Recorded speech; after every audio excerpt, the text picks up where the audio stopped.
Hey, hi all. Good afternoon.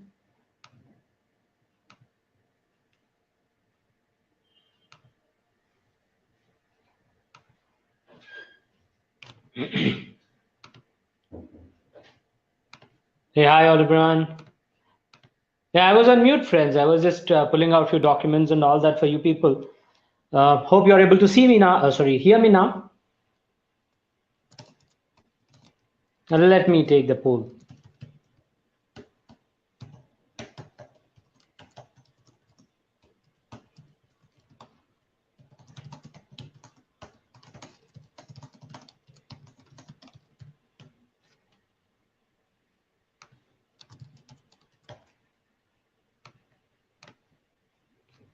Yes, please. I've come up with a poll.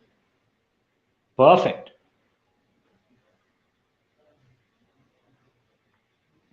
No. Can you just refresh and see people who are not able to hear me? Oh, sorry, see the screen and hear me. Let me just put a message.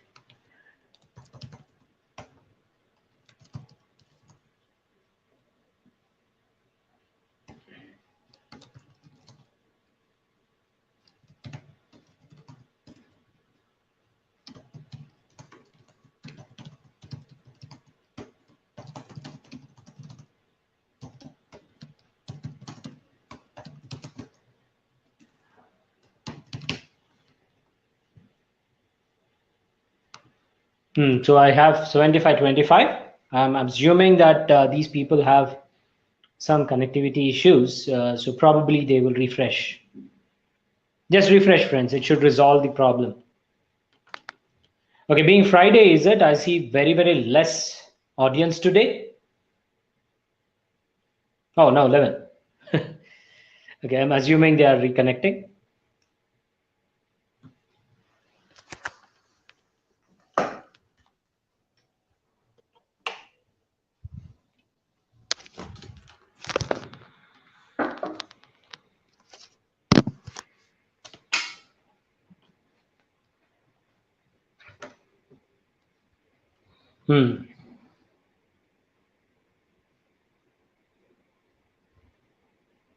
Strange. I was just trying to pull out these mind maps for you people. We will be discussing about neural network today, which is also known as black box technique. And we might also want to go to this particular URL, which talks about the AI and deep learning concepts. Comprehensive, very detailed, comprehensive concepts have been portrayed there in the mind map. You might want to refer to this. Of course, we are not discussing about the complete deep learning aspects as part of our session. The scope is to understand what exactly is black box technique and how do we start training our neural network algorithms, which are basically the AI, right, foundation concepts. I'm just waiting for more people to join in.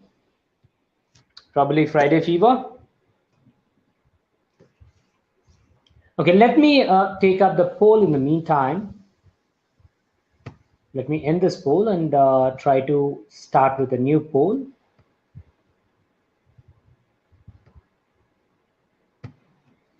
Okay.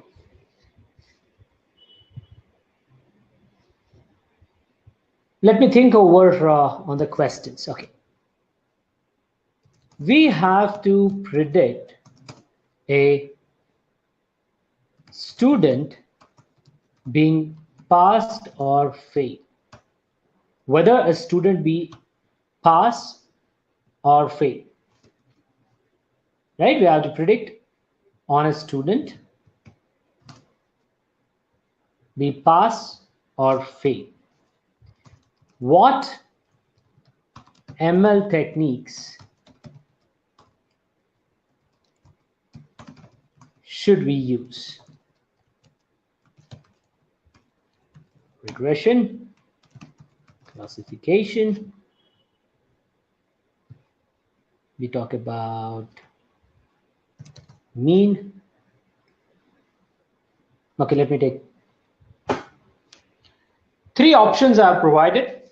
You have to predict on a student whether he would be passed or failed in an examination.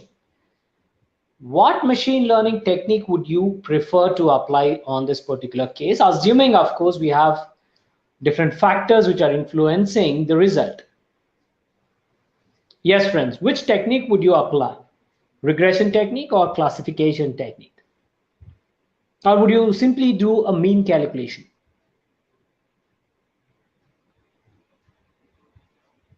What happened, guys? Thinking over it? Here you go, the poll.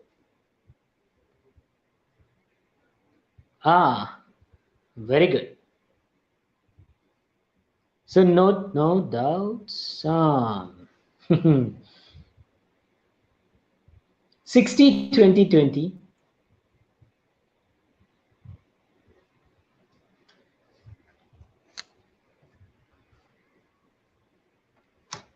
We are talking about predicting an output which is binary here, right? I'm saying pass or fail.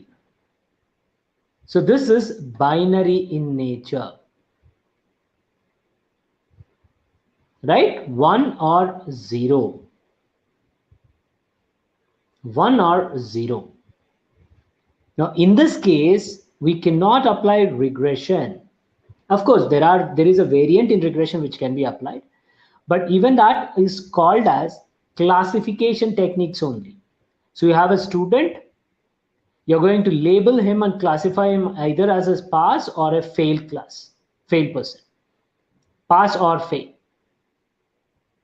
So the answer is classification techniques. Yesterday we have discussed couple of these models. One is KNN model. The other one was the decision trees.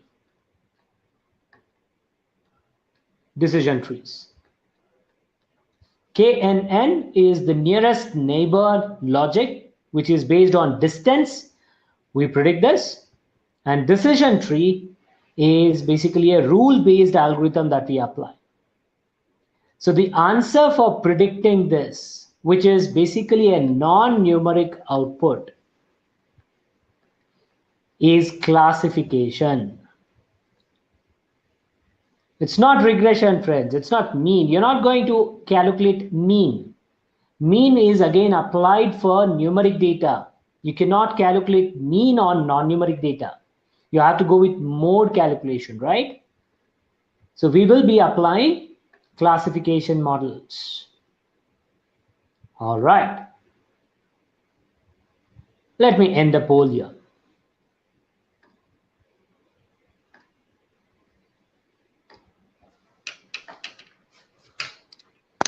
All right, so let us try and proceed with the topic today, which is neural network. Okay, very, very interesting, very, I should say, exciting topic, because this is what is being used for developing artificial intelligence applications. Remember the first class we did machine learning definition, right? We are trying to pass the data. Along with this, we'll also pass the results. These are available in my historical data, right? We know the results for a specific data. Now, given the scenario, if you pass this to your computer, then that computer or the machine has to identify the function which can be defined, or function which can define the relation between the input and output pairs, right? The pattern, the hidden pattern has to be identified by your machine. And this was explained using y is equals to f of x, right? This is the base equation. And in this base equation, right, we've learned that it can be defined or it can be identified using two different approaches. The first approach, the mathematical equation that we are talking about here, can be derived using predefined equations. We have predefined equations like the equation of a straight line. And using this equation of a straight line, we'll try to see if the data, right, can be explained. The relationship between input and output can be explained. If we can, well and good. We use this mathematical equation by identifying the m and c in the equation for further predicting the values of y when given an input. Statistically, we'll write this as y is equals to beta naught plus beta 1 x1, beta 2 x2 plus so on and so forth, if you have more variables influencing y. But this is called as linear line equation. Linear equation. We can also try and come up with non-linear equation, which is nothing but your polynomial equation. It is nothing but polynomial equation, which can be explained as y is equals to ax plus bx square plus so on and so forth. You can say cx cubed, so on and so forth, right? This is a polynomial equation with degree 2. These are something that we have learned in our school days. Then we also have various other equations that we can apply. We can also try and define the relationship using the distance measures. This is what we've used in KNN. We can also derive some rules by looking into the historical data, rule-based algorithms, and this rules-based algorithm is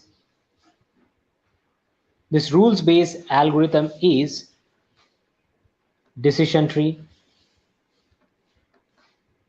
And we also have various methods in in decision trees, which are called as ensemble methods. We can also look into those things. Right? Now, the point is, these predefined equations that we are talking about, they can be explained. They can be explained. For example, let's say there is a bank, okay? There is a bank. I'll always prefer to explain this because it's very easy to understand the right example.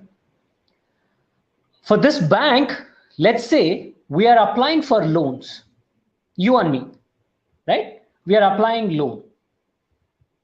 And this bank is using, let's say, decision tree or KNN method or any of these techniques which are explainable to upfront predict on whether the loan should be approved or rejected, based on identifying whether the customer is a good customer or a risky customer.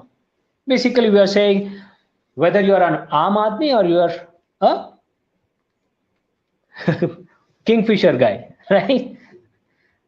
So if you are risky, then upfront your loan will be rejected, right? So this is the prediction that banks are gonna do. They are doing already now. You might ask, hey, then why did we not identify this in Kingfisher cases and Sahara cases and various other cases? Those are, the fraud cases, internal fraud cases, which basically, right, pass under these machine learning algorithms. So yeah, nobody applies on this. But anyways, the model has been developed, and the banks use these models to upfront predict on whether the bank loans should be approved or rejected for a customer based on their profile. Now, let's say there is a customer called X, or let's say customer 1. Now, for this customer, the bank has rejected the loan. The bank has rejected the loan. So this customer can go back to the bank and he can question on why the loan has been rejected. And the bank is responsible to give a justification. Bank should provide the justification on why the loan has been rejected. Now you cannot just say to the customer saying that, hey, my decision tree algorithm has identified that you are going to be defaulting on the loan. Because of my machine learning algorithm, I'm taking a call and rejecting the loan. These kind of statements are not accepted, mind you. You should be able to explain. In fact, you have to explain on why you are rejecting. Probably your decision tree is rejecting based on a specific factor. So you also have to do factor analysis and all that. Your decision tree will help you understand this factor influence. So using this influence, probably it says that, hey, based on your salary and your age, which is basically giving us an indication that you will go into losses or something. And then because of that reason, just we want to be very sure. Hence, we are rejecting your loan. So you will be able to explain if you use these methods. All right? You should be able to explain. Now,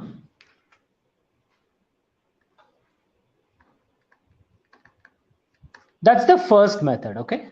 Predefined models, which are explainable. The second approach that we are going to learn now is called as black box. So the relation between this X and Y is in such a way that the predefined models are not able to identify the relationship. For example, this is my relation. I have X here plotted, Y here plotted. When I have the data points, I found that the relation can be explained using this straight line. It's like this. So you can pass a straight line like this and you can come up with the equation. Y is equals to beta naught plus beta 1 X. Now for black box, say for example, you have X axis, Y axis data you plotted here, and the relationship is like this, right? Something weird relationships. Now in these kind of relationships, you cannot there's nothing defined upfront for these kind of relationships, right? They're very, very unique and dynamic. Now in these kind of cases, none of your predefined equations may work. And this is the exact application of AI. You're taking the help of computers, machines, saying that, hey, this is my X, this is Y, this is the data. Try and look into the pattern and come up with a mathematical equation. Using this, identifying the pattern, come up with a mathematical equation, right? So this is your black box. When I say black box, this equation is something your machine is deriving for you, which is not predefined, and unfortunately, you will not be able to explain it. Logically, you cannot explain that mathematical equation, right? So here you can explain what is beta naught, what is beta 1, how they actually define the relation between all this. Statistically, there would be a detailed explanation, which is possible. But here, not possible, right? And that's the reason we call it as black box. Now, these black box techniques that we are going to look now, there are different techniques. The most famous ones are SVM, support vector machines. This is called as support vector machines. These are based on hyperplanes, boundaries. And these are not so popular nowadays. Nobody is trying to explore SVM models anymore. Nobody is researching on that. It's very, very, less. So it's becoming very unpopular. The popular one right now is neural network. So we are going to understand how this neural network algorithm is actually defined, what are the various features of this, how it is trying to figure this equation out, what are the various aspects that we need to look into when we are considering the neural network. So these are various things that we will be learning now. Yeah.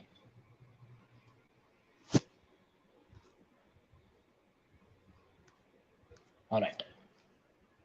Let's jump into it. Now, how many of you actually know how our brain functions? Yeah. You know what is there in our brains? A biological brain, a human brain, or any animal brain. Brain contains neurons. We call them as neurons. And these neurons are responsible for whatever the learnings that we are currently learning now. I'm able to deliver something, right? Very, very important to you. You are able to consume it. You are able to decode what I'm explaining. All that is possible because of these things, neurons in our brains. And how many neurons are there in our brain? That is also something that we need to look at. Because if you talk about all the species in the world, known and unknown species that we have, living organisms, humans have the highest, right, consciousness, I should say, or intelligence, right? Now that intelligence is because we are able to process the information on whatever incidents that are occurring. You're able to process the data. So this is how your neuron would look like. A human brain neuron would look like this, right? Somewhere in our childhood days, probably we have learned something like this in 8th or 9th standards. We have dendrites. These are the nervous system, or you can say these are the connections through which information is shared to your brain. And in your brain, you have nucleus. This is the cell body, and this is your cell. This is one neuron. And you'll have axon, which is like a connector between another neuron. These are other things that which we have in our brain. But we are talking about one single neuron. Now, how does this neuron work, friends? If you try and decode this, right, then it would be very easy for us to understand how neural network actually trains itself. Now, let's say each one of you is holding a hot cup of tea. Okay, I'm handing over hot cup of tea to everyone. Okay, only imagine, guys, we are doing this training virtual. I cannot do that. So imagine that each one of you is holding a hot cup of tea. Okay. Now, what does your brain sense? What does your brain tell you? Your brain is passing on that information to you, right? I mean, the information is getting transferred from your hands, fingers, through dendrites to your neurons, to your brain. And there the information is getting processed. What is that information? Heat. Right? Your brain is saying to you that, hey, this hot cup of tea is something you may not be able to bear after some time. It is hot. So these dendrites constantly pass information about that heat. And that information is getting updated into this nucleus. Constantly it's getting updated. Constantly it's getting updated. Now, at certain point of time, once you reach a certain point of time, you will drop the cup. Isn't it? You will drop the cup because you'll not be able to withstand that heat anymore. Your body is reacting. That reacting is the neuron firing an output. It will be able to load the data. It will, right? It's keep on constantly loading the data. But after a certain point, there is no place to, right, load the information. So it fires the output. That is the reaction your neuron is throwing at you. And you would release the cup, right? But there is one very important point you need to remember here. We have around 20 people, 25 people here. Again, I think people are not interested on free sessions.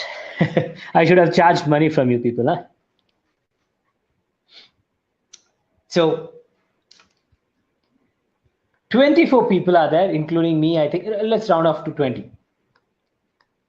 20 people are here. And each one of you, when you are holding the hot cup of tea, assume each one of you has given the cup at the same time. But when you're dropping the cup, not everyone is going to drop the cup at the same time. Some people may not hold it in the first place. Some people will be holding it for some time. Some people will hold it forever. They in fact drink it. The hot tea, they can drink it as is. So each person has a different threshold level. Remember that. Okay, very, very important point. Each person would have a different threshold. Unless until the neuron reaches to that threshold level, it will not fire an output. Okay? So this is a simple logic on how your brain or neuron in the brain works. This is one neuron. And we humans have 85 billion neurons interconnected. What is the world's population, friends? Anyone?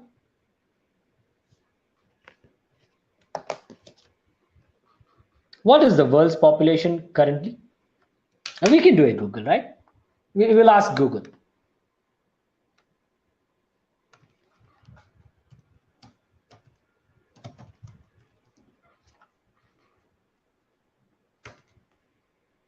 $7.8 billion people.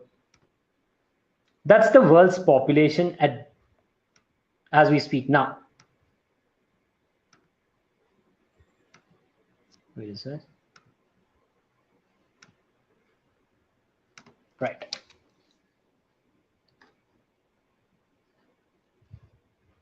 $7.8 billion in the entire world. But here, how many are there in your small brain, in our brain? This is a handful size. 785 billion neurons, right? Huge, huge, huge size. And this is the reason why we have tremendous amount of knowledge when compared to any other species. For instance, if you look at a cat, it has just 1 billion. Where is 85 billion and where is 1 billion? It's a huge difference.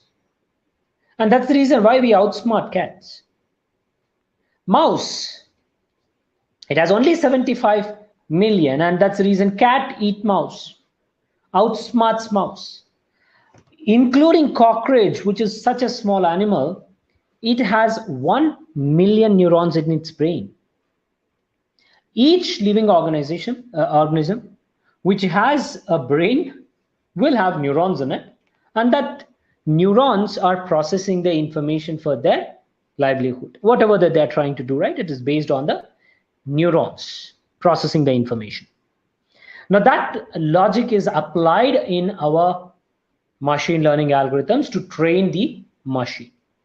We give intelligence based on the same lines to the computers. So we call it as artificial neural network. Neural network. That's our brain.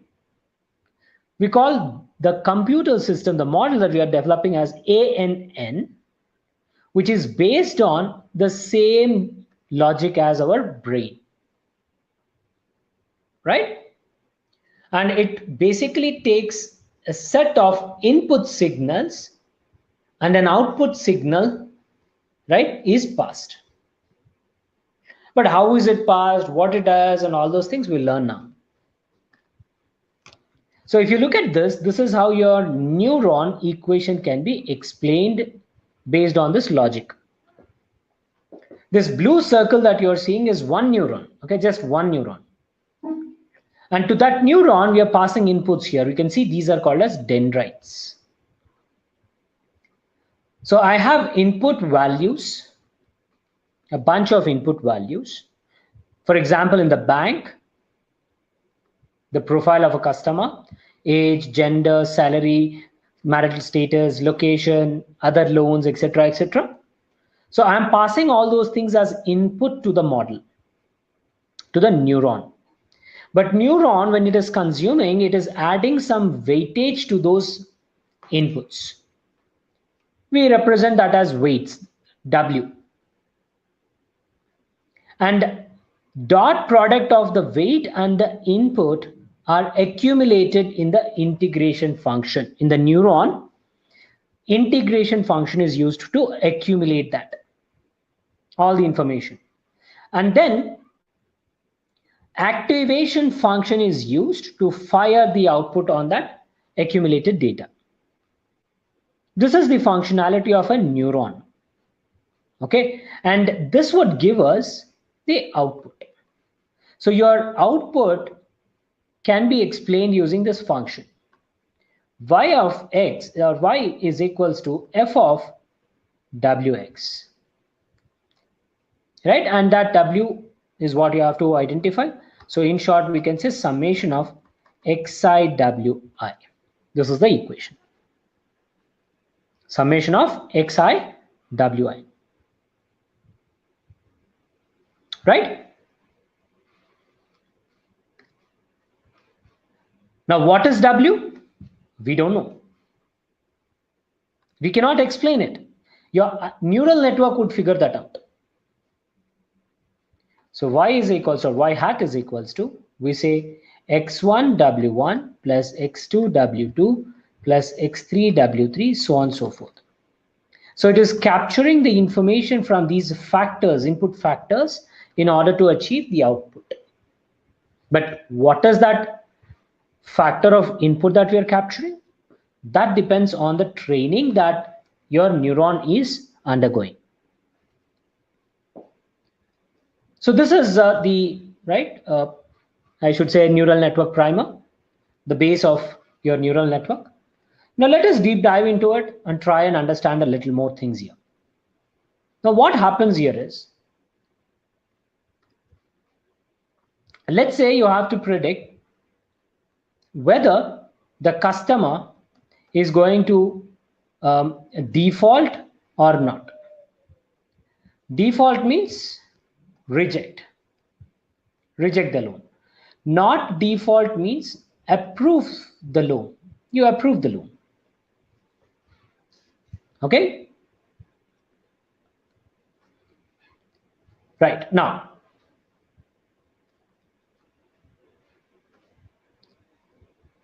you're passing the inputs. I have x1, x2, x3, x4, x5, so on and so forth. And you're passing the output. You also know what is output, right? So you're passing this data to the neuron, one neuron. So here you have x1, x2, x3, x4, so on and so forth. And we pass weights. Now, one thing you need to remember here, we will also have x0, which will always be equal to 1. And for that, we pass w0, which is called as biased, which is known as bias. And then we have x1. To this, we add w1. We have x2, x3, x4, x5, so on and so forth. Right? So we will have w's assigned to it.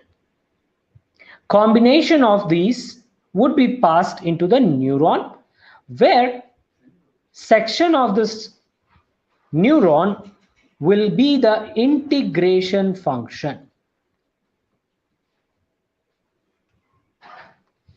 We put summation here. Integration, we put summation. We are adding all that, accumulating. Just like how, remember the heat is accumulated in the nucleus, right? It keeps on accumulated.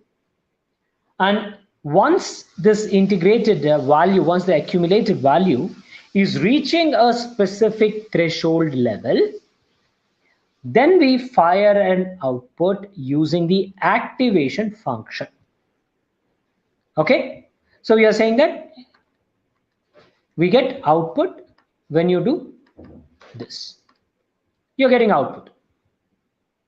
But remember, we also know what is the actual value, right? This is the predicted value using that neural network training that we are doing. We are getting this output. But we also know what is the output. So from the actual output that we know,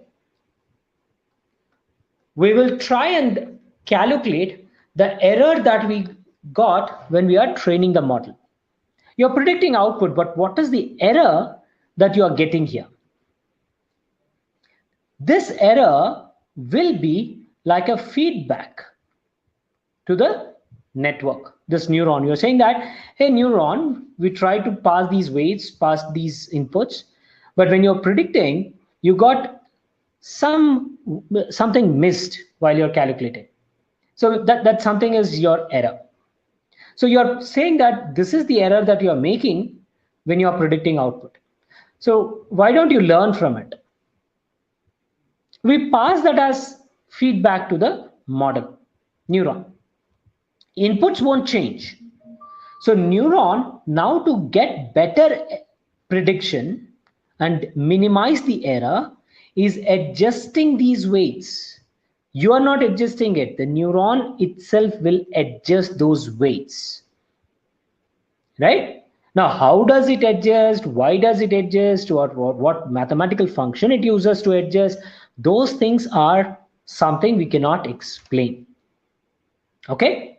But ultimately, it is trying to minimize the error by making the adjustments to the weights. Again, you will predict second time. You will get another y hat. You again calculate the error. Again, pass that error as a feedback. The algorithm is trying to minimize the weights.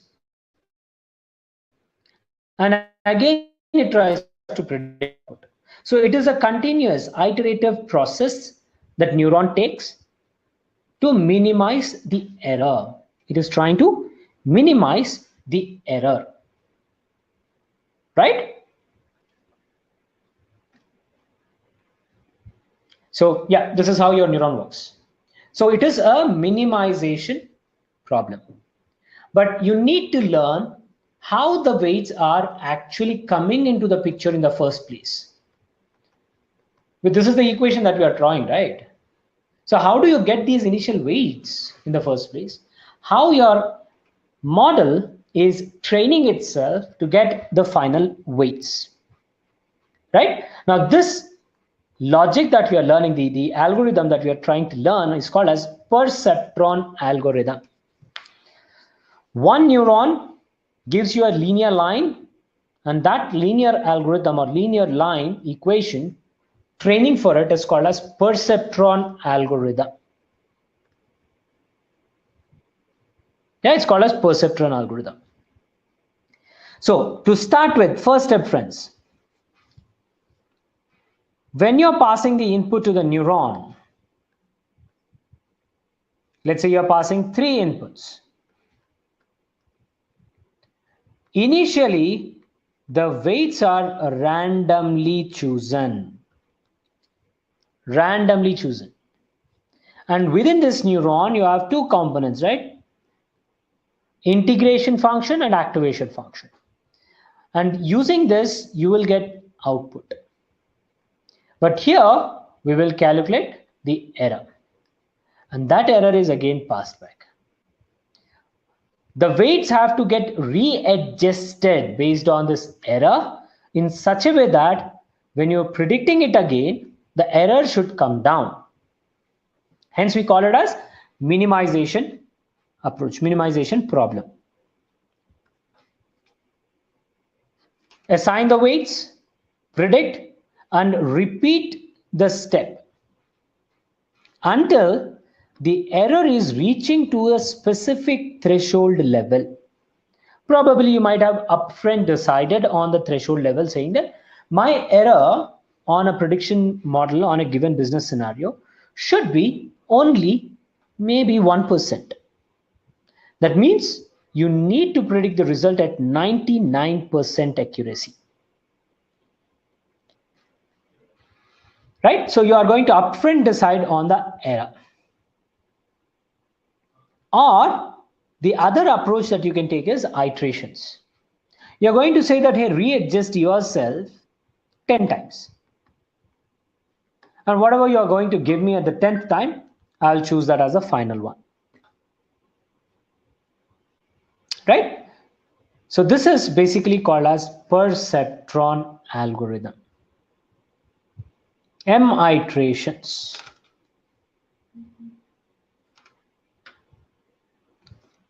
Clear? I'm assuming clear. Now, this equation will give us the new weight. So let me explain this new weight. So initially, we said that we have this integration function and activation function, right? X1, X2, X3. We are passing these inputs and randomly the weights are assigned. So I will call this as first iteration. We call it as stage 0. Now when it predicts output, we take that predicted output to calculate error and we pass that as feedback to recalculate, and that recalculated weights becomes W1. We call it as W1. So this is a new weights that it is calculating. So W, it's a vector, you'll have multiple weights, right? So it's a vector of weights at stage n+1. So these are new weights. These new weights are equal to the current weights or the old weights. Now to these old weights, you're going to pass something called as learning rate. It's a constant which is known as learning rate. We also call it as eta. We pronounce it as eta. And then we have error. Error basically is actual minus predicted value. And to this, we multiply the input on which there is error. Right? So new weight is equal to old weight plus learning rate eta multiplied by error multiplied by input vector. So to the old weight, to the current weight, you're adding something additional. The error could be positive or negative, but you're passing something so that your current weight gets adjusted a little so that when you're using this new weight into the equation, the overall error will have to come down, decrease. This is Perceptron algorithm, friends. Remember this. Right? Now, where do we apply this neural network? There are n number of different examples that we can showcase. Yeah? Let me show you something here. Again, let me try and show a video. I'll try to show the video, not sure if it will play or not. I mean, I need to check, okay? It's no audio, sorry. Yeah, I would not be able to play that, friends. Fine, let me figure out some solution in the break, okay? And let's proceed. We'll take a small example on how the learning actually happens. So let me take data set, okay, a small data set. Let's say X and Y, or let's say X1 and X2, okay? rather than confusing. I'll say x1, x2. I'll have -1, 1 by 2, this one. -1 and 1, this one. 1 by 2 and 1. And then 1 and 1 by 2. Now for this data set, the historical data, this is our historical data, the existing data. And we also have the class. We know the class, output. Right? We're calling it as Z here. This is 0, this is 0, this is 1, and this is 1. So blue class is 0 class, red class is 1 class. Okay, so this is basically your data. Now on this data, you have to try and apply classification techniques. You have to apply classification model to classify the data into 0 class and 1 class. You're trying to split the data, classify the data.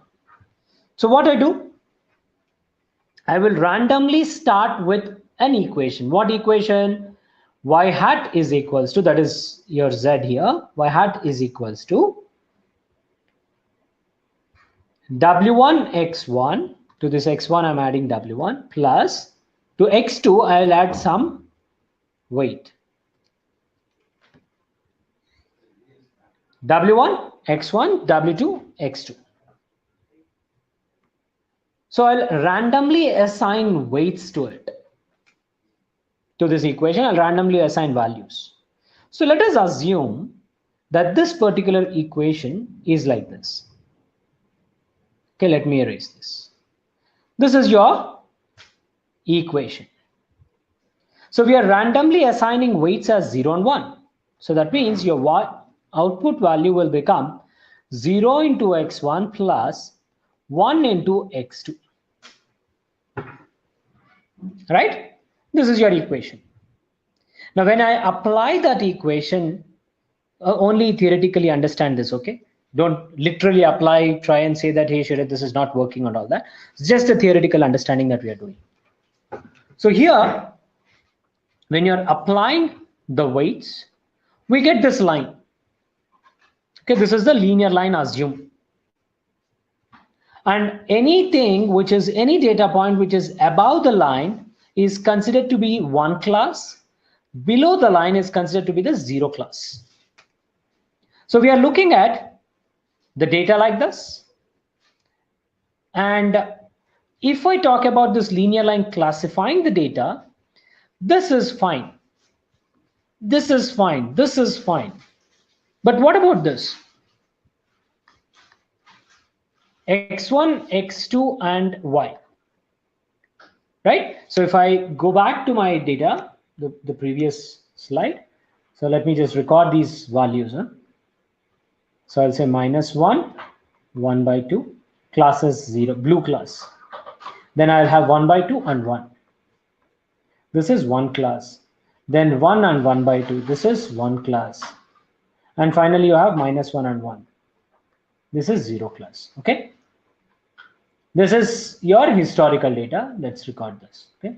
I'll keep it there. Now, using this equation with the weights, when you predict it, it is giving us predicted value. So I'll write it here.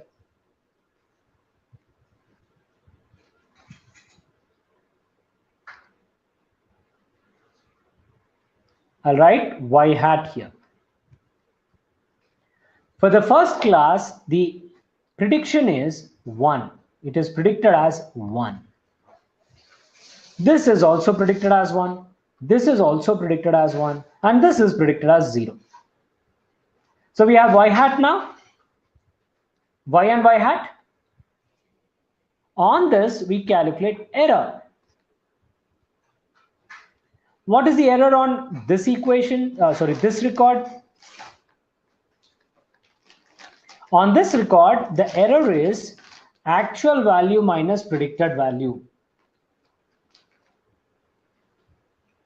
0 minus 1. So your error for the first record is -1.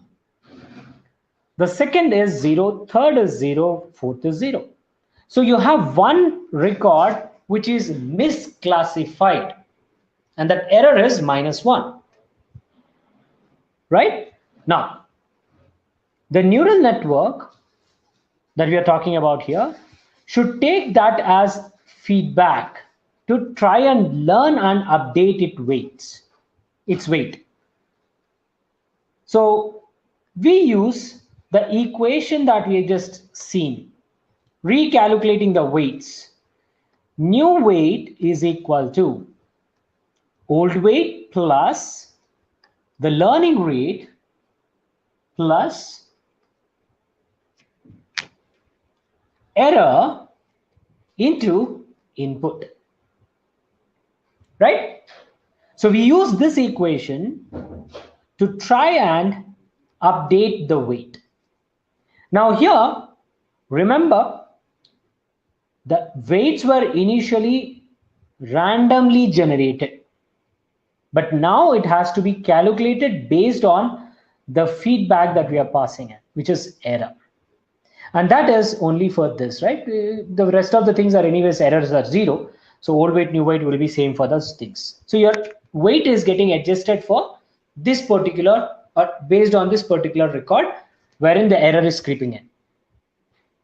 And to start with, this constant eta is also randomly assigned, and we are, let's say, assuming it as 1 by 3. 1 by 3.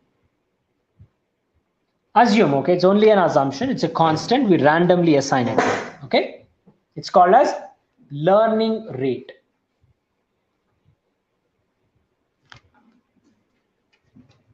So calculations, we are trying to do now the calculations, which are anyways done here as well.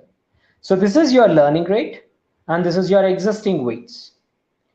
This is the equation to calculate new weight. So for x1 calculation at the new weight, we pass the old weight. So let me do this. X1. Weight for x1. Remember your equation is y hat is equals to w1 x1 plus w2 x2, right? So for w, the x1 w that we are trying to calculate here would be the old weight initially, which is 0, into input, whatever that input is, plus 1, the weight is 1, into x2. Sorry, my bad. This is the equation. My bad, I was writing the equation here. I should have written y hat. This is x2. This is your equation. But these weights have to get changed. And for x1, you'll have one weight, x2, you'll have one weight, right? So you're passing that now. Here we are calculating that. So old new weight n plus 1 at x1 is equal to old weight plus the learning rate, which is 1 by 3, into the error, which is -1. And x1, what is x1 here? -1.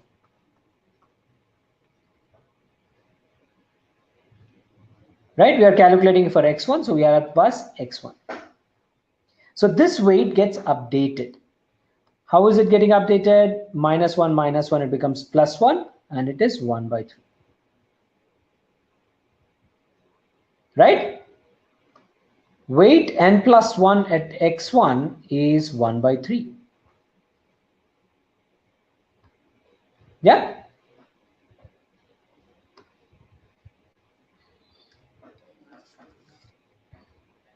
Clear? So the new weight is 1 by 3. Now let us do the same calculation for x2 value, the second weight, right, for this. So I'll write it here. W of n plus 1 at x2 is equals to old weight. Old weight is what? 1. Plus eta, which is 1 by 3, error -1, and input. Input is this, 1 by 2. So when you do the calculation, it says 1 minus 1 by 6. And when you subtract it, you get 5 by 6. So the new weights that you're getting is this. So what happens to my new equation? This line, the neural network has now adjusted the line, and you're getting the new equation as y hat is equals to 1 by 3 x1 plus 5 by 6 x2. New equation, right? Now this new equation will have to basically be tested. So using that new equation, you are again testing. So this is what you get now. So again, you are verifying. This is declared or predicted as class 0. Oh, sorry, class 1, my bad. Anything above is 1, right? So this is predicted as class 1. This is 1. This is 1. So these two, no issue. But actually it is blue class, but you're defining it as red class. So the error again is -1. Actual minus predicted. 0 minus 1, you get -1 error. And this is again predicted correctly. That means this equation is still not learning or predicting the values correctly or classifying the values correctly, right? So at this stage, your weights are 1 by 3, 5 by 6. So this becomes your current weights or old weights. Learning rate eta is 1 by 3. We defined that already. And using these two, we will have to calculate the new weights. So new weight again for x1 is equals to 1 by 3 plus eta 1 by 3. Error is still -1 here. And you're passing input, which is also -1. The input is also something that I have to write, right? The record, input record is -1 comma 1 by 2. This is where you get error. So 1 by 3 plus 1 by 3, you get 2 by 3 as a result. Similarly, n plus 1 for x2 we are doing. For x2, we have weight as 5 by 6 plus 1 by 3 into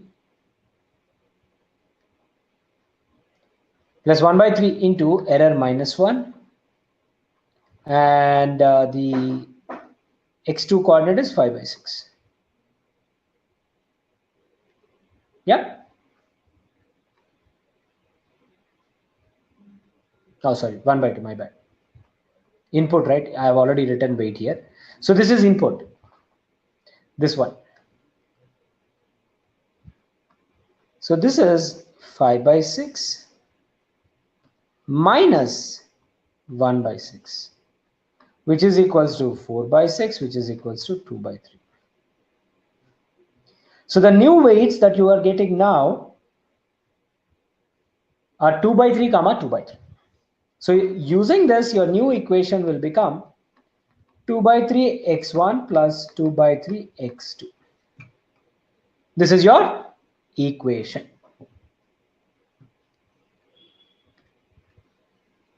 Now, once we get this new equation, we will try and pass that to the equation, this scenario, and we get a proper classification done now. So all the data points which are above the line are 0. All the data points which are below the line are, this is 1, this is 0. So we were successfully predicting that, classifying it, right? So the final equation that we will be using is 2 by 3 x1 plus 2 by 3 x2, which gives us the predicted value. And we'll pass x1 and x2 into the equation to get the predicted value. So this is how Perceptron algorithm is trained or is learned. Okay, now let me take your questions.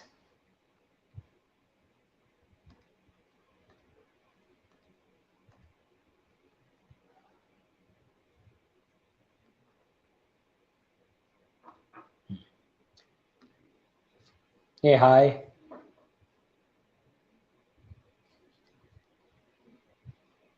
No questions, friends? Any questions you people have?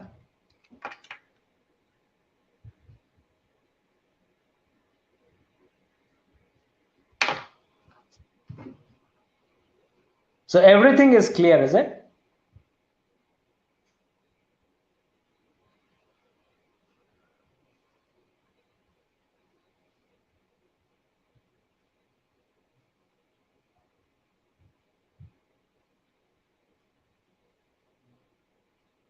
No questions? Jalandhar. Thank you for the question. That's a random number, Jalandhar. Generally, the learning rate would be between 0 to 1. It can be anything between 0 to 1. Okay. And we, for discussion purpose, randomly we have chosen as 1 by 3. It's just a constant. Yes. Yes, Soundarya, that's the plan. We'll have few more things to be discussed. Post that, we will be doing Python implementation as well.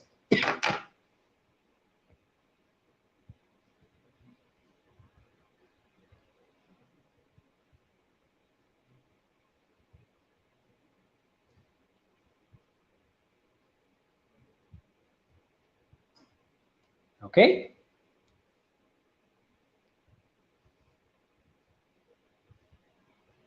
All right. Okay. Now it is clear. So value of eta between, generally it is between 0 to 1. It is not fixed, Jalinda. Generally. Swagota, you have neural network models for supervised learning as well as for unsupervised learning as well. We can do it for classification, we do it for regression, we can do it for what you call unsupervised learning. So that's what, right? If you see this mind map that I've shared, in this mind map, we have neural network models explained for unsupervised learning as well, right? So you might want to look into this mind map. Let me share this mind map.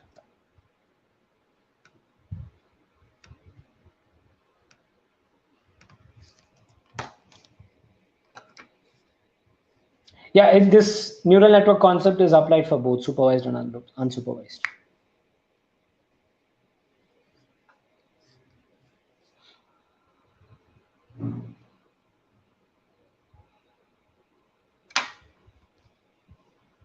All right, any more questions, anyone? Okay, I request everyone to please post your feedback, friends. It's very important, as I said. Please share your feedback. And yeah, I would also request everyone to try and connect with the YouTube channel.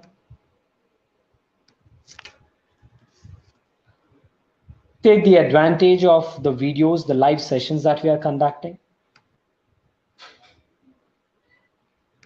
So we are doing AI sessions as well. Okay, this is a detailed AI program that we are conducting for FDP only, FDP sessions only. So you might get all those videos here if you subscribe to the channel. Do subscribe, friends. You'll get notifications. And in this AI program, which is being conducted in collaboration with APSSDC, we are discussing in detail about ANN, the variants of ANN. Then we have CNN, convolution neural network, which is used for image classification. Then we also discussing about RNN, right? And variants of RNN like LSTM, GANs, right? Reinforcement learning. So all those things are being done here in detail. If you're not familiar, if you're not knowing this, then please, you can subscribe to this channel and take the advantage, friends.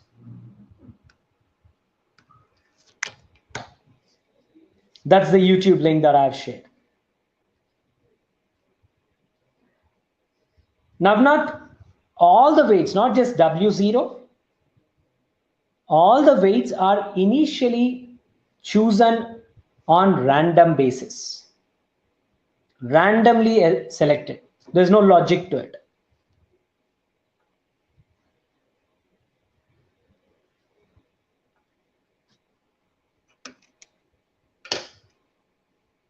Got it, Namlan? So random initialization.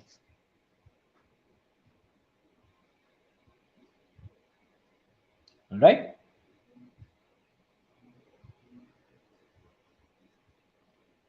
Any more questions, anyone? If not, we'll do one thing. We'll take a break now.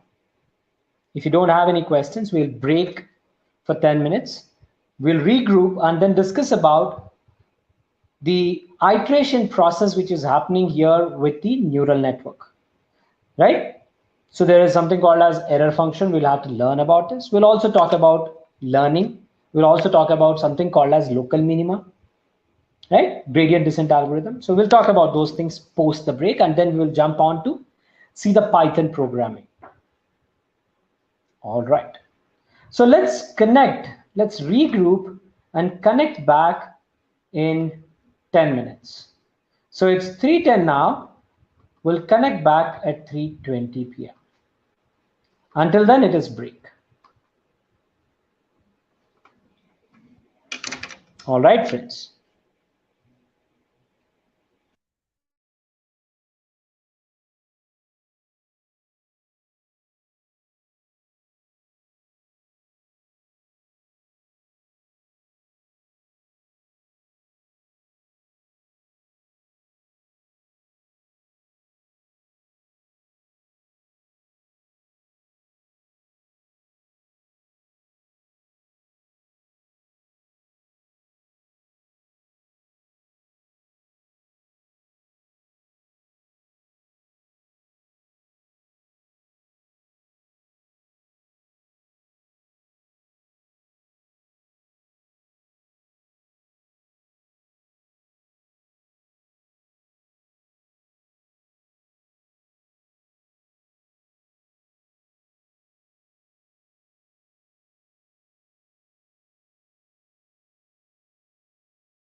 Hey guys, hope everyone is back.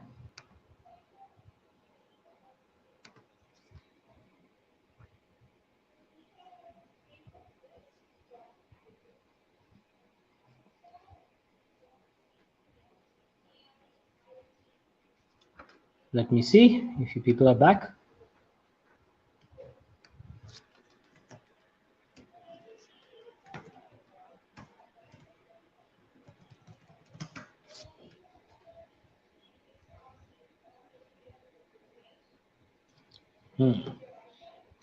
Wonderful.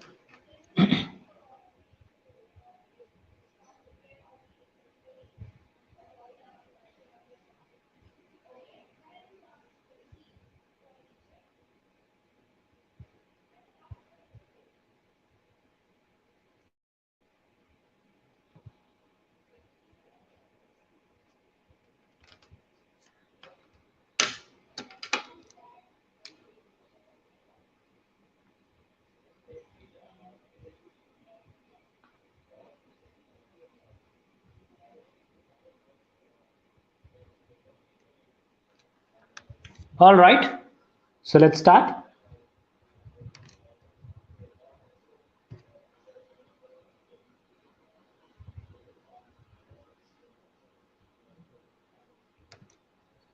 So before the break, we were discussing about the neural network.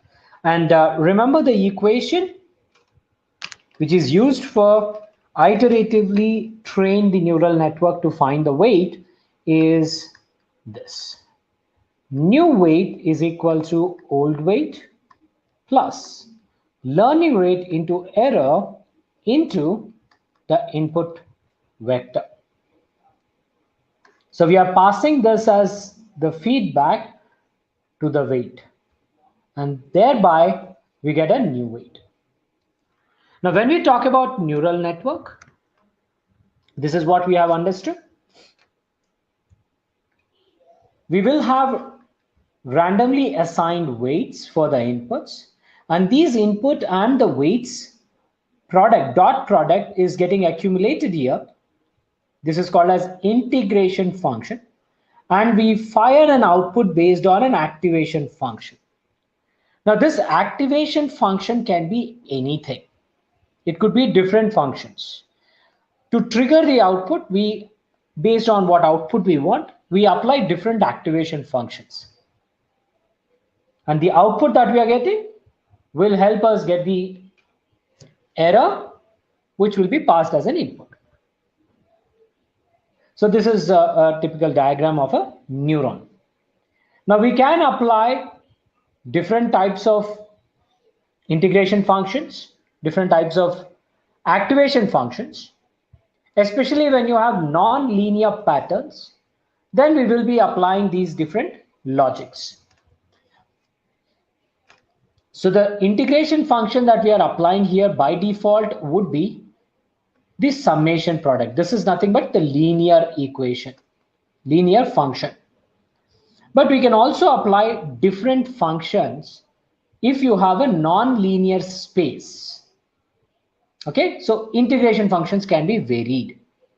Similarly, we also have activation functions that can be varied, but you'll have multiple neurons coming into the picture if you have to handle non-linear spaces. So this neuron, a single neuron, would always be handling a linear space. If you have non-linear patterns, then either you alter the integration function or apply multiple perceptrons, like this, multi-layer perceptrons. And for each neuron, we can pass different activation functions. There are n number of different activation functions. Okay. Navnath, I have already explained random means random. Random means random, that's it. There is no logic there. Make sense? It's random, that's it. And there are different activation functions that can be chosen to fire an output. Identity function, step function, ramp function, sigmoid function. These are pretty basic functions that we can think of, right? But you also have additional activation functions which are popularly used. And among all, ReLU is the most popularly used activation function. And then we also have TANH. These are the two probably the most frequently applied along with sigmoid. Similarly, we'll have different activation functions. Okay, something called as softmax is also there, which is not written here. We try with different activation functions, friends. We don't stick to one activation function when we want output. And this is called as no free lunch theorem. Okay, we don't stick to one. We experiment and choose the best one. And one thing we need to remember here is the error surface. Now what happens is, remember, the neuron is learning based on the error.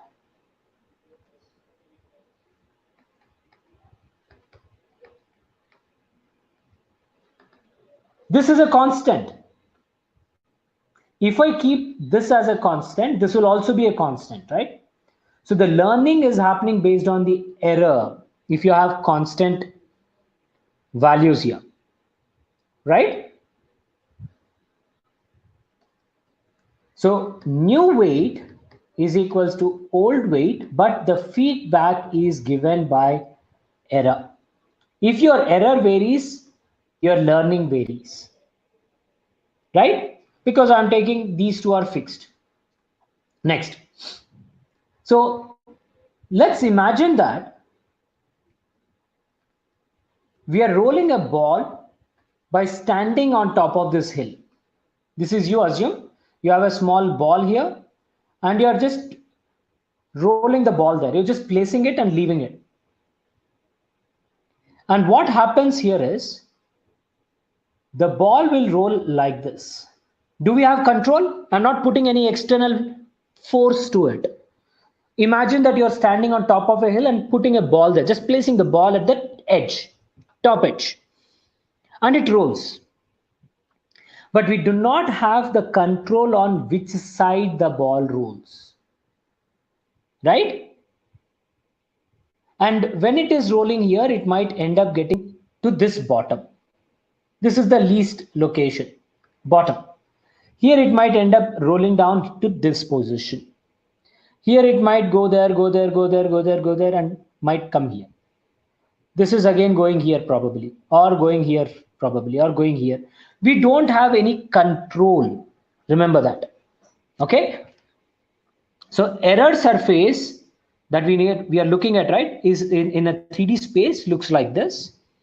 And in the neural network, we will get different errors for different executions. And one thing you need to remember is the initial weights are also varying because they are randomly assigned, right? So first time when you're starting your neural network, probably you started here. Yeah, you might start here. Second time you start here. Third time you might start here. Fourth time you might start here. There's no control on that, right? Now imagine if you are starting from the same position also, you might end up getting to different local minimas. We are trying to minimize the error, right? So you're trying to get to a local minima. This is minimum for this execution. This is minimum for this execution. Hence we call it as local minima. And this algorithm that we are trying to apply is called as gradient descent algorithm, friends. You're keeping the ball here and rolling it. This is like your error. And you have to go to the least position. The error should be least. Okay. That's the approach. And this approach is called as gradient descent algorithm. And this is what we have learned. Remember, we have seen a simple use case. This is a little additional multi-layered neuron use case. We are passing weights here, and these weights will act as input, right, to the neurons here. These are neurons. And from here, whatever the output that you're going to get will be passed to the other neurons. So output here would become input here. And again, output here will become input here, and this is your output. And at each stage, you are training each and every neuron individually using the perceptron algorithm that we discussed. Constant feedback is passed and said that, hey, for these weights, this is the error that you're getting. So upgrade your weights, right? So on and so forth. We are going to constantly pass back the information, and your weights get adjusted here. Again, you pass it. So this backward pass process is called as backward propagation. Backward propagation. All right. It's called as backward propagation, guys. And always remember, when we talk about neural network, it is the interconnected network which basically is giving us the accuracies. So the topology, the architecture of your network is very, very important. And as a user, you can experiment on these things. You can alter the number of layers. Like here, if you see, this is the input, this is the output, this is the hidden layer. Input, output, this is hidden layer 1, hidden layer 2. Right? So we have multiple hidden layers that we can bring in. As a user, you define whether you want 2 hidden layers, 20 hidden layers, or 200 hidden layers. Your choice. But based on your computational hardware capability, you are going to pass this. Okay? Next, you can also pass the number of nodes or neurons in each layer. So here in the image, we are seeing 3 neurons, right? But we can also have 300 neurons, 30 neurons, 10 neurons, your wish. Again, it depends on how much computational capability you have. If you have a GPU enabled machines, then your processing becomes faster. Otherwise, your regular systems would not be able to process this if you're passing more number of layers and more number of neurons in each layer. We cannot alter these two, but you can alter the hidden layers, right? That's where your training is basically happening for your neurons. Next, another very important question that you need to look at is whether the information in the network is allowed to travel backward or not. That means, let's say you're asking a question to your student, but that student, rather than answering the question, he wants to get a clarity before he answers. So he's asking a reverse question to you, right? He's asking another question back to you so that he gets more clarity on it, right? So that is this point which says, if you're allowing the information to travel backward, that means the information can be processed better. Accuracy would improve. All right. So this is the network topology. And this is how your neural network looks like. I mean, this is the application. We pass the data to the neurons based on how many inputs you have. Those many weights are assigned and your output is getting processed here. If you have hidden layers, the output from the input layer goes to the hidden layer. From the hidden layer, it goes to the output layer, and finally you'll get the output. And remember, these are the specific libraries which are used for training your neural network. The most famous one right now is TensorFlow. which is of course a low level language. On top of this, we use Keras, which is like a high level programming language. Of course, underneath it either uses Keras or TensorFlow, or whether Theano or the Torch, PyTorch, right? So these are different libraries that Keras uses. And ultimately, we need to have GPUs. Remember, GPU machines are required. Okay. Now let us try and understand the neural network logic on Python. So let me load the dataset.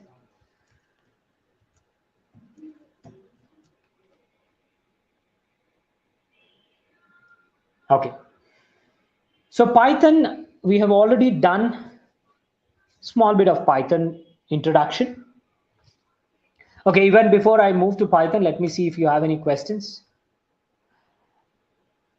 No questions. Navanath, I have answered that. Okay, you have got it. Dristi, on the sticky note, you have the feedback form. The link has feedback as well.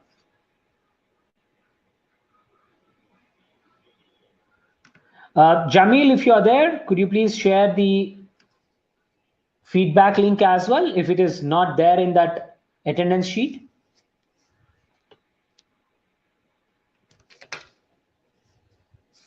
All right. Okay, Sudarshan, GPU means graphical process units, Sudarshan. In our computers, we know CPUs, right? We generally talk about CPUs.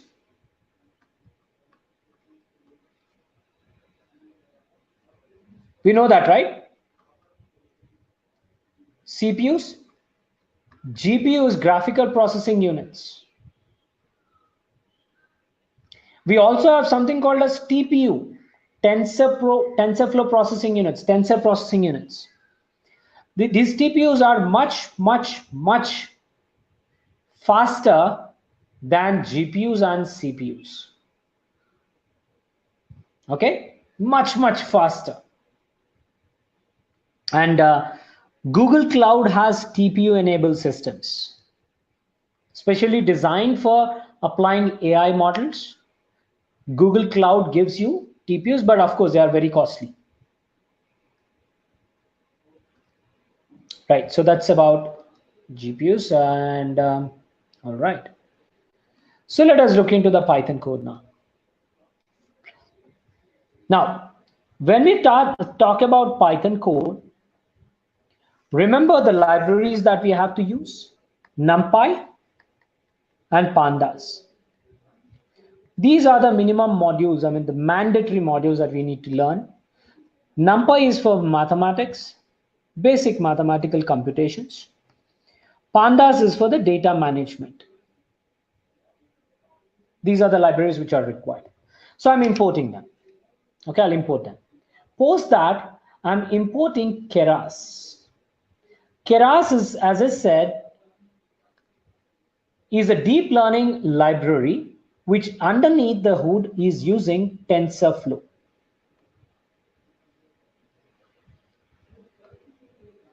TensorFlow, let me rewrite that. Tensor.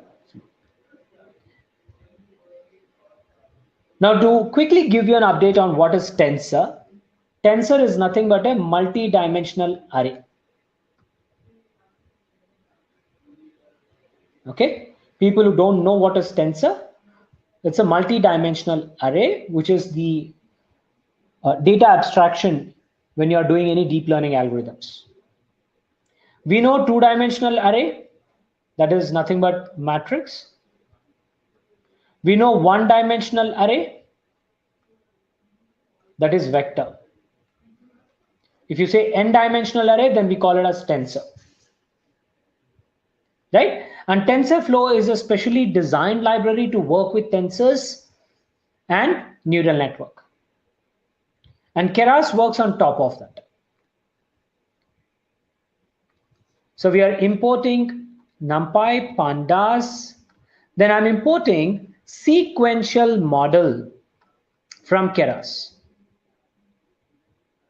So it is importing now. You can see this red dot here, the red square that we are seeing here. It's basically saying that Python is trying to do the execution in the backend. It's trying to load these sequential model functions.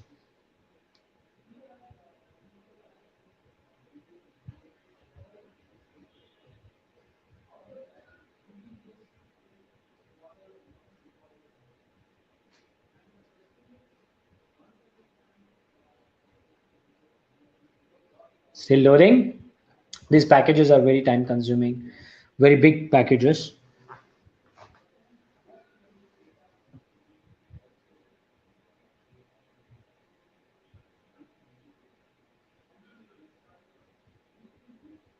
Still loading. Yeah, you can see it says using TensorFlow backend. Now, if you have my system, the system that I've logged in is 16 GB memory. It has a 16 GB RAM. Okay, and i7 core processor. Still look at the time it takes, right? So neural network algorithms, deep learning algorithms need a high processing capability system. If you're trying to implement anything on your local system, probably it will be very, very, very slow. So I'm, anyways, loaded sequential model. And I'm importing something called as a dense function. Dense and sequential basically are how your neural networks are basically working. So if I have these neurons, these are neurons, assume you're passing input to them. I'm going to say that, hey, work sequentially. You work sequential. That means you're going from here till here till here. You're not jumping. That's sequential model. Layers are dense means each neuron is connected to each neuron from the previous layer. Like this. Each neuron is connected with each layer from each neuron from the previous one. That's dense. You may also have sparse networks, but we will not be able to apply that.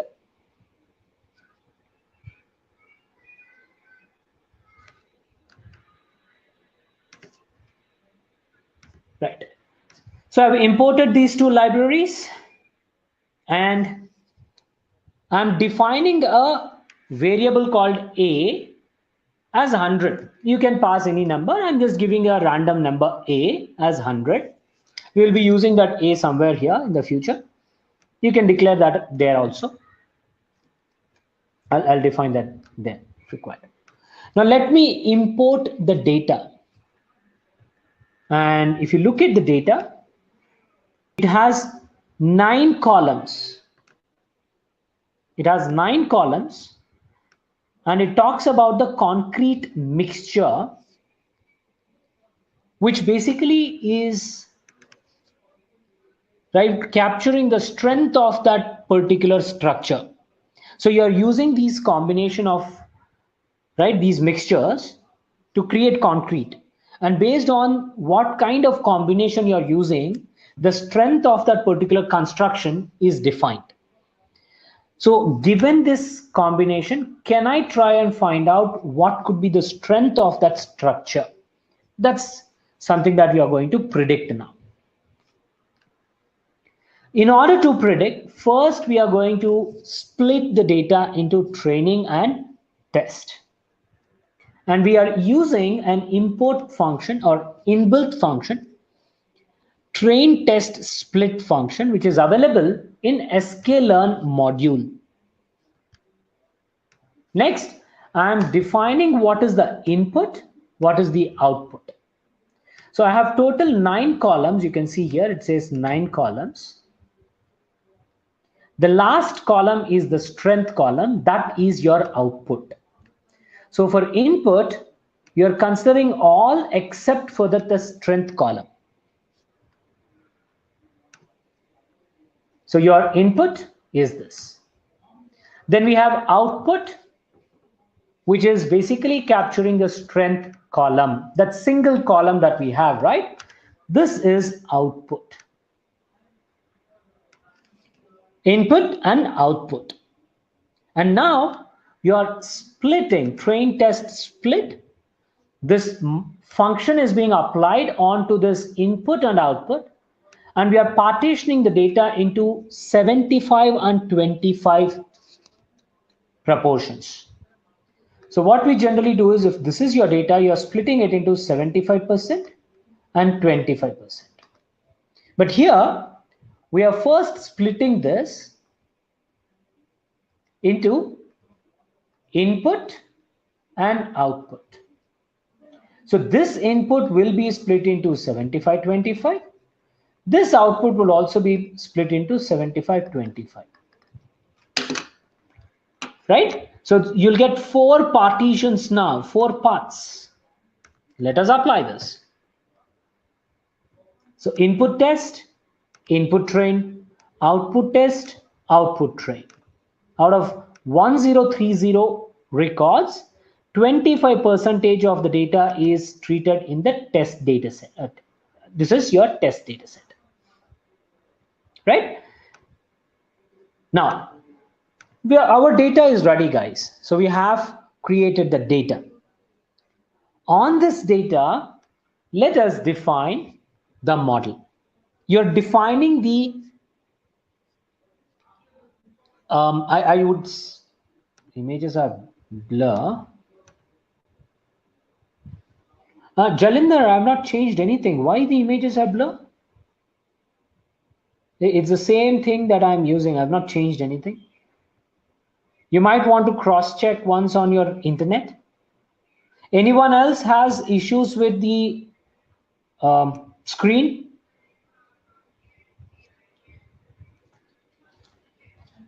Do anyone has issues with the screen, friends? Please confirm.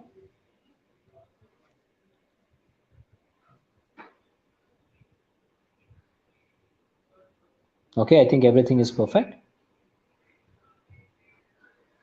All right, so let us define the neural network now. So I'm going to define the neural network as count model, and I'm going to define it as a sequential model to begin with.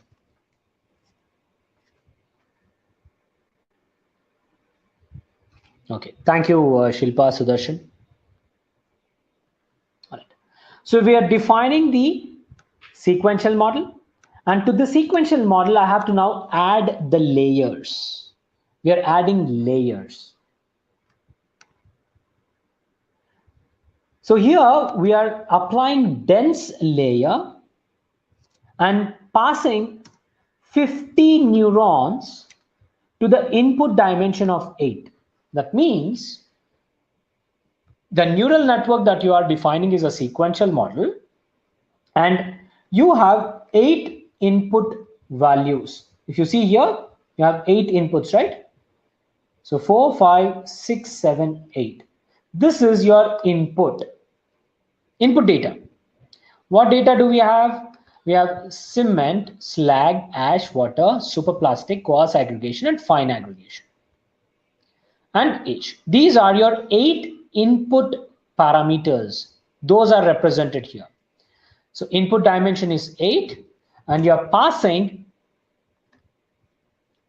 information from these 8 inputs to 50 neurons. That means I'm passing here 1, 2, 3, 4, 5, so on and so forth.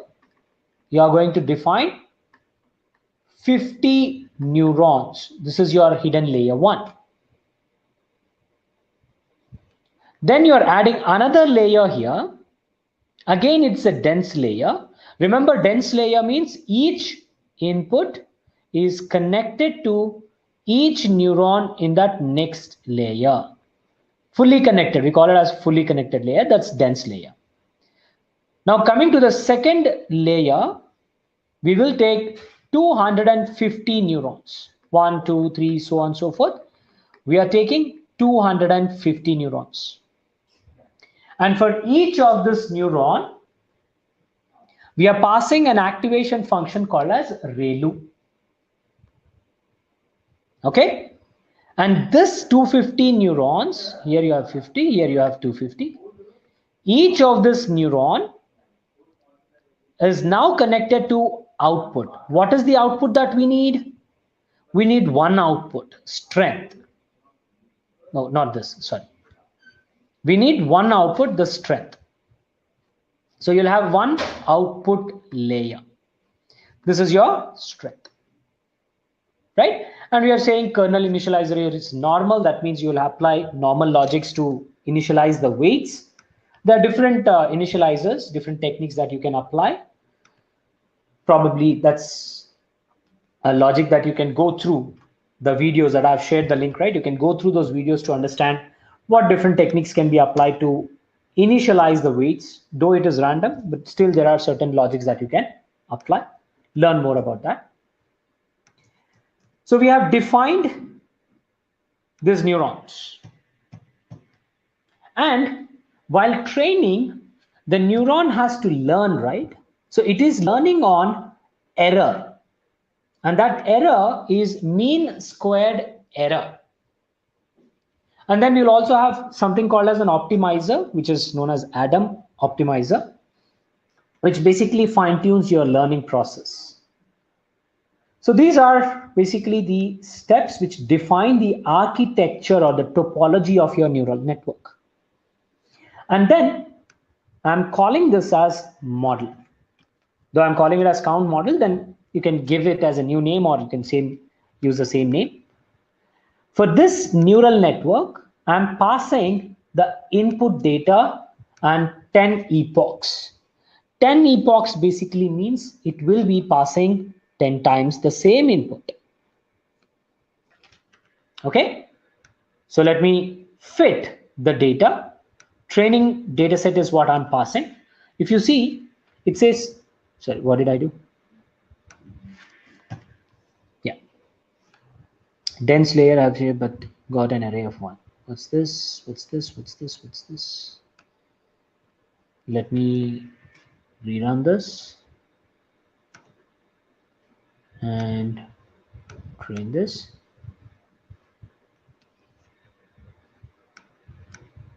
Is it train error?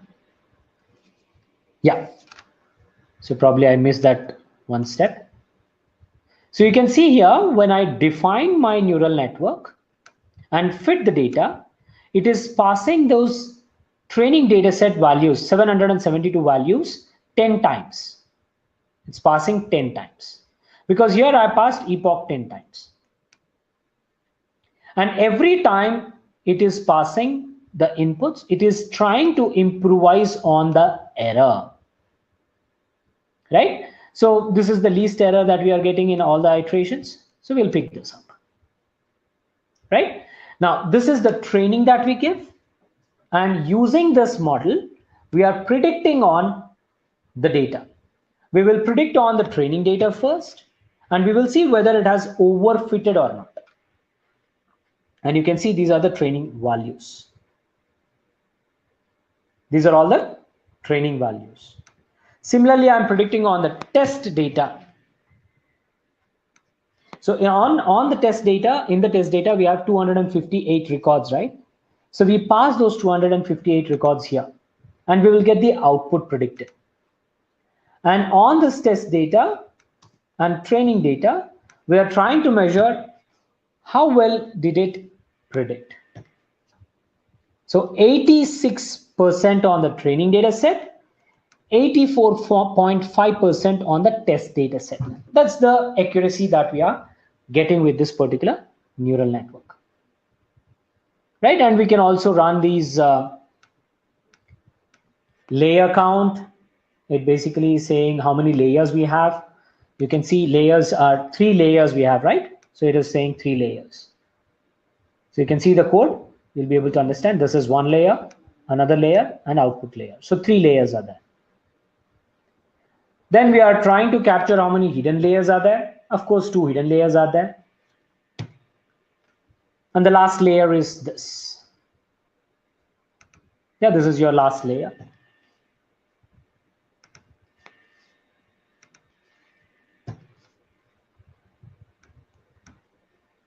right? And getting the weights is about your neural network. Everything is about these coefficients. So we got the neural network weights. These are hidden weights. We had, remember, 250 plus 50, right? So these are the weights that we have obtained. And the last weights, last layer weights is this 250, right? So this is how we define neural network. All right, so this is the Python explanation, Python code explanation. Let me see questions. No voice. Shilpa, I think that's again some internet issue from your side. I'm pretty sure others would have raised their concern if voice would have been not audible.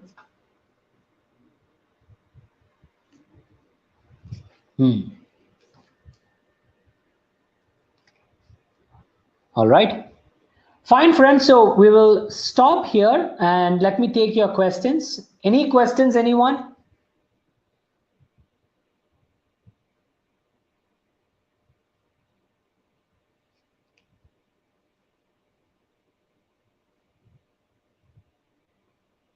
Yeah, sure, Shilpa. Yeah, do we have any questions, friends? Yeah, let me mask these things. You can also ask your private questions as well. I masked the screen. If you have any concern, any questions, please do not hesitate. And let me share my LinkedIn profile once again. If you have any kind of questions, do not hesitate to connect with me and ask. Wherever, whatever I can address, I would be glad to address those questions, answer your queries. Anshu, the scope of this particular training does not deal with CNN. So the YouTube link that I have given, you might want to go through those videos and you can join the FDP program live to get the learning on convolution neural network, which is basically doing the training on images, Anshu. Go through that recorded videos, the YouTube channel. Once again, let me share it.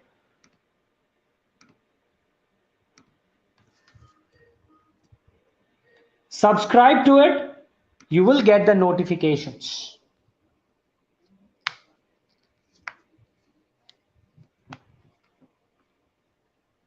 And if you want to go through the mind maps, then yeah, please, these are the mind maps. Go through them. This mind map is for artificial intelligence, and this mind map is what is used for machine learning and data science.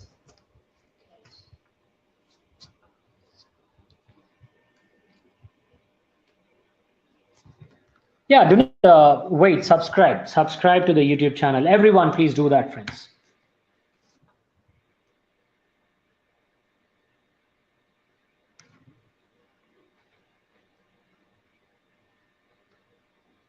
Link for the attendance is given, Moin, already it is shared.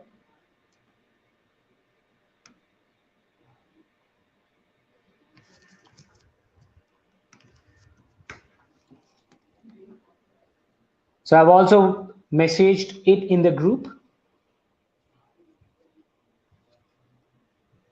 Thank you, Dr. Varsha.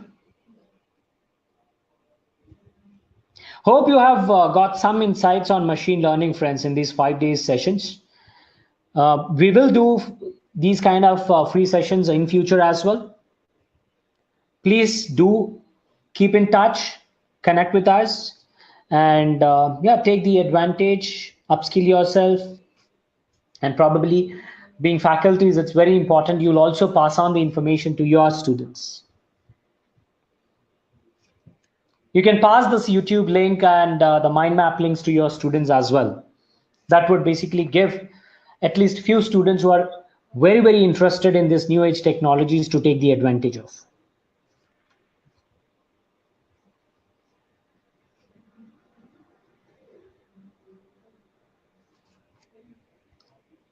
And yeah, if any student wants any connections or any clarification on their projects, you can pass on my LinkedIn profile as well. I would be glad to assist them in their projects.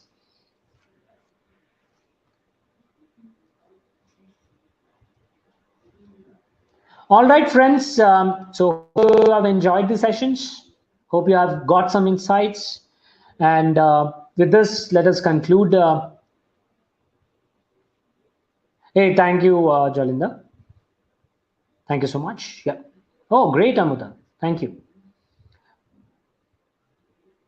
I've shared Monica Arya. Did you not receive the message? Attendance link is being shared. In fact, multiple times we have shared. Please use that link. And on the sticky note also we have another link. Please do provide your feedback in this link, the second link.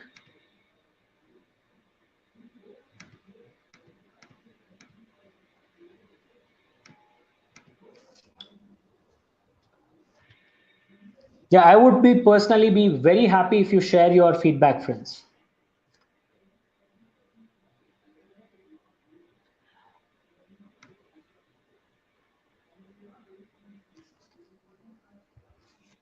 All right, friends, with that, let me conclude the sessions and thank you so much. I wish you all the best and good health and be safe. No, Moin, now we are concluding the sessions because of lack of participation. So we will reschedule the sessions again. Probably this time we'll have more participation and we will be, probably have detailed discussion in that particular sessions.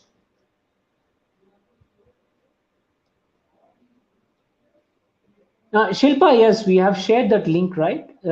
Did you not receive the link in the chat window? We have messaged it, right? I have messaged, Mr. Jamil also has messaged the link.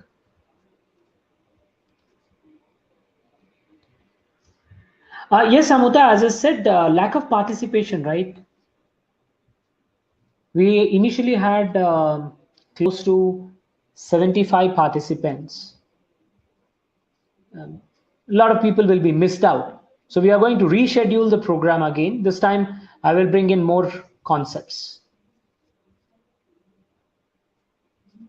Yes, this is FDP program, yes. Free FDP program.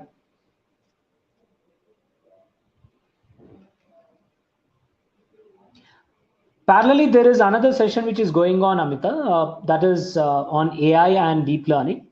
So we are continuing there. You will have to be in touch with Jalinder. I think we have already have your details, right? We will be sharing the details. We will be in touch with you all people.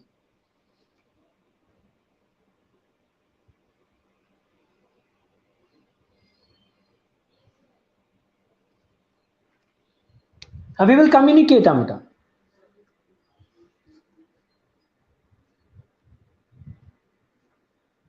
So the scenario is we already have one session going on, right? So a lot of people are participating there. We have close to 1,000 people participating there. Because of that, these sessions are conducted on post-lunch session, post-lunch. And because of post-lunch, this is the problem. We are seeing lack of participation. So we will reschedule it in the morning hours and then we'll discuss in detail on all the concepts.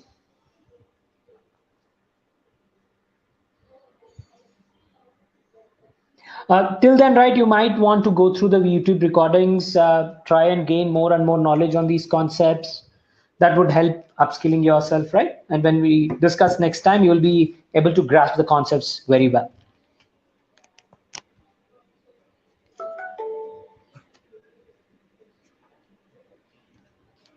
All right, friends, yes. All right, then, thank you so much. Again, take care and be safe. See you guys until then. Thank you.